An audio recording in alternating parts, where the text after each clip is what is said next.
नमस्कार। Bihar NEET UG third round का जैसा कि जानते हैं आप एडमिशन का लास्ट डेट जो कि 4 अक्टूबर है।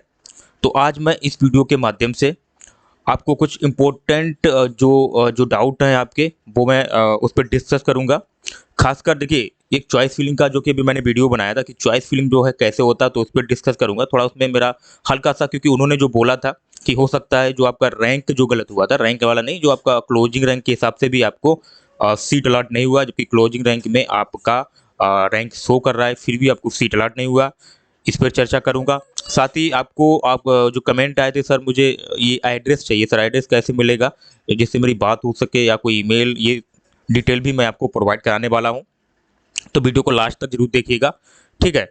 तो सबसे पहले देखिए जो रैंक वाला मसला है जो कि आप लोग जानते हैं वो चल ही रहा है, तो वो क्या है अभी तक मुझे भी कंफर्म नहीं हो पाया है उसका, क्योंकि जहाँ तक मेरा बात हुआ तो दोनों ने बोला चॉइस फिलिंग से हो डिपेंड करता है कि बच्चा चॉइस फिलिंग करता है तो उससे भी फ़र्क पड़ता है, तो फ़र्क पड़ता है। लेकिन चॉइस फिलिंग का जो रूल है मेरे हिसाब से यही है जो मैं आपको बताने जा रहा हूँ, जो कि मैंने उसमें उनके हिसाब से बताया था इससे पहले जो वीडियो बनाया था।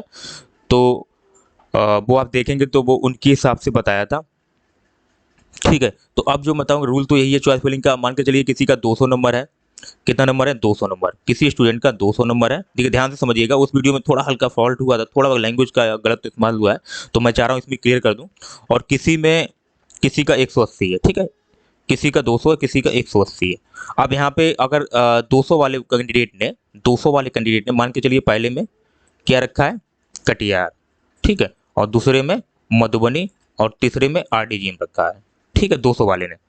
तो 200 वाले के लिए पहले ये चाहे वो उसने अगर 200 वाला अगर आरडीजीएम भी लेना चाह रहा होगा तो, और 180 वाले ने मान के चलिए पहले रखा है आरडीजीएम, ठीक है, फिर मधुबनी, फिर कटिहार, ठीक है, ध्यान से समझना आपको, ठीक है। अब 200 वाले को पहले चेक किया जाएगा क्योंकि इसका नंबर ज़्यादा है, तो पहले उसको कॉलेज अलॉट किया जाएगा, उसको देखा जाएगा कटिहार में वैकेंट है कि नहीं है, मधुबनी वैकेंट है कि नहीं है। तो कटिहार भी नहीं मिला, मधुबनी भी मिला, आरडीजीएम उसको मिल जाएगा। अब डिपेंड करता है इनका जो कॉलेज है 180 वाले को, तो और 180 वाले को बाद में मिलेगा, पहले इनको दिया जाए, चाहे बेशक इन्होंने चॉइस फिलिंग कहीं पे भी रखा हो। यानी कि इनका जो चॉइस फिलिंग चाहे आरडीजीएम तीसरे नंबर पे है, ठीक है, और इनका पहले नंबर पे है 180 वाले का, 180 वाले का पहले नंबर पे है, और आरडीजीएम और एक 200 वाले का लास्ट में आरडीजीएम है, फिर भी इनको पहले कॉलेज अलॉट किया जाएगा क्योंकि इनका नंबर ज़्यादा है, 200 नंबर इनका ज़्यादा, इस कैंडिडेट का ज़्यादा है, तो पहले इसको कॉलेज अलॉट किया जाएगा। ये रूल है, ये जो रूल है वो मैंने आपको बताया है, ठीक है। ये जो कि उसमें मैंने इसलिए बोला था कि मैंने जो बात किया था, तो कोई भी फ़ोन उठा सकता, आप भी जानते हैं कहीं भी फ़ोन लगाएं कोई भी फ़ोन उठा देता है, इनको उतना इन्फॉर्मेशन नहीं पता होता है। और जब आप उसी वहाँ पे ही कंफर्म करना चाहेंगे, चाहे आप एनएमसी को लगाएं चाहे बीसीसी बोर्ड को लगाएं, अगर वहाँ से जो बोलेगा तो आपको मानना पड़ता है, ये तो आप अच्छे से जानते हैं। लेकिन आपको ये बिलीव नहीं होता कि फ़ोन उठाने के लिए वहाँ पे जो बैठे होते हैं कि ये ज़रूरी नहीं है उनको 100% इस बारे में पता हो, इस इन्फॉर्मेशन के बारे में 100% पता हो, ऐसा कुछ नहीं रहता है, ठीक है। ये क्लियर हुआ होगा, ये कंसेप्ट थोड़ा हल्का सा गलत हुआ था, तो मैं बच्चों से कभी भी मैं नहीं चाहता कि आप लोग गलती करें, आपको कुछ गलत इन्फॉर्मेशन मिले। अभी तक मैं स्टार्टिंग से आपको गाइड करते आया हूँ, स्टार्टिंग से एक एक वीडियो एक एक कॉन्सेप्ट मैंने क्लियर किया है। तो मैं नहीं चाहता था ये भी आप जैसे मुझसे कोई गलती हुई तो आप कोई गलती आपसे ना हो, इस वजह से मैंने ये वीडियो बनाया था। इस वीडियो को बिल्कुल देखिएगा आप लोग, ठीक है, क्लियर हुआ होगा। अब बात करता हूँ कि आपको जो एड्रेस मिलेगा कैसे मिलेगा, आप भी निकाल सकते हैं आसानी में, आपको लिख के दे देता हूँ।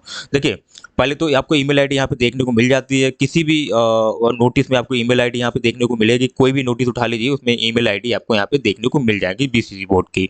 और अब देखिए नंबर की बात करूँ तो आपको सिंपली यहाँ पे वेबसाइट पे आ जाना है, और वेबसाइट पे आने के बाद आप देखेंगे आपको यहाँ पे क्लियर जैसे आज होम पेज पे आ चुके हैं। उसके बाद आपको यहाँ पे लिखा है कॉन्टैक्ट, देख रहे हैं आप, यहाँ पे लिखा है कॉन्टैक्ट अस, आपको सिंपली यहाँ पे क्लिक कर देना है।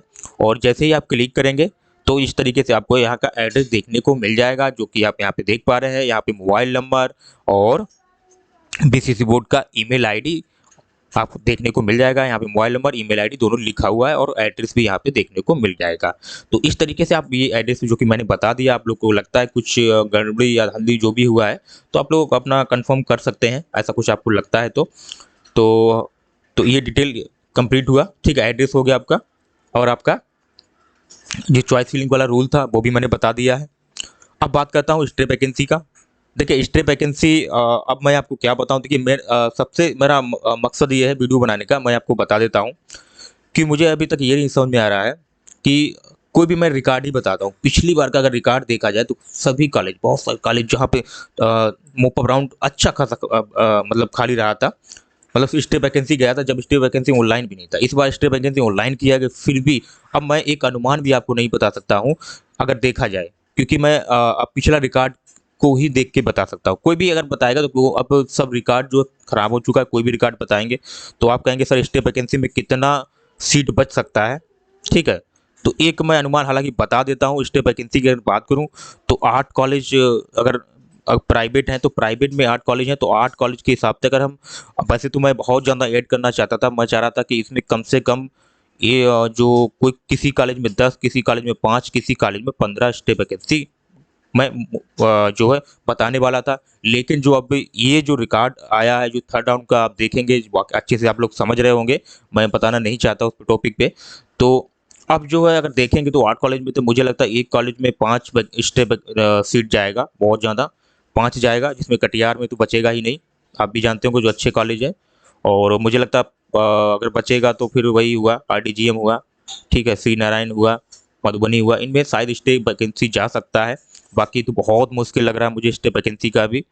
और स्टे वैकेंसी की राउंड की बात करूं तो वो कब से स्टार्ट होगा, तो स्टे वैकेंसी राउंड आपका जस्ट स्टार्ट हो जाएगा जैसे आपको ये कितना 4 अक्टूबर आपका जो डेट है, लास्ट डेट है।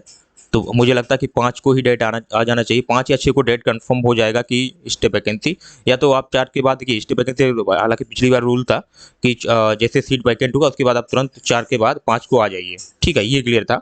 लेकिन हो सकता है कोई नोटिस स्टे वैकेंसी का निकले या फिर डायरेक्ट भी कॉल आ सकता है आप लोग के पास, ऐसा भी हो सकता है, ठीक है। क्योंकि बीसीसी बोर्ड है, आप समझते हैं, जब तक कोई नोटिस ऑफिशियल नहीं आएगा तो मैं उस पर उतना डिस्कस नहीं करना चाहता हूँ। मैं चाह रहा हूँ कि हो सकता है कि ये स्टे वैकेंसी के लिए कोई ऐसा नोटिस प्रोवाइड करें कि जिससे बताया जाए। और दूसरा मुद्दा ये है, अगर आपको जैसे कि मान के चलिए जो बच्चे डिबार हुए हैं तो हो सकता है उसकी वजह से रैंक जो है में कम, जो कि रैंक जो है उसमें कम ज़्यादा का देखने को मिला है। लेकिन ऐसा कोई नोटिस निकाल देना चाहिए था कि ये 288 बच्चे जो डिबार हुए हैं इसकी वजह से ये रैंक में इशू आ रहा है, तो ये तो बच्चे तब भी क्लियर हो जाते हैं। लेकिन ये देखिए ये क्लियर तो अभी तक कंसेप्ट नहीं हुआ है, क्योंकि जहाँ तक देखा जाए कुछ भी अब कोई भी कंफ्यूज है, जिसे सीट नहीं मिला है, जिसने ऑलरेडी और सीट ऑनलाइन सब सिस्टम था तो ऑनलाइन से कंफर्म पता चल जाता है कि आपकी कम, मान के चलिए 180 वाले को सीट मिल गया है, 200 वाले को नहीं मिला है। तो ये क्या सब चल रहा है, ये तो अब क्या बताऊं मैं इसके, क्योंकि जब तक एक ऑफिशियल नोटिस नहीं आएगा तब तक कंफर्म नहीं होगा। हो सकता कुछ ऐसा हो जैसे कि जो रैंक 288 वाला दीवार वाला सिस्टम था, हो सकता है उसकी वजह से ऐसा कुछ हुआ हो, तो ये हो सकता है। तो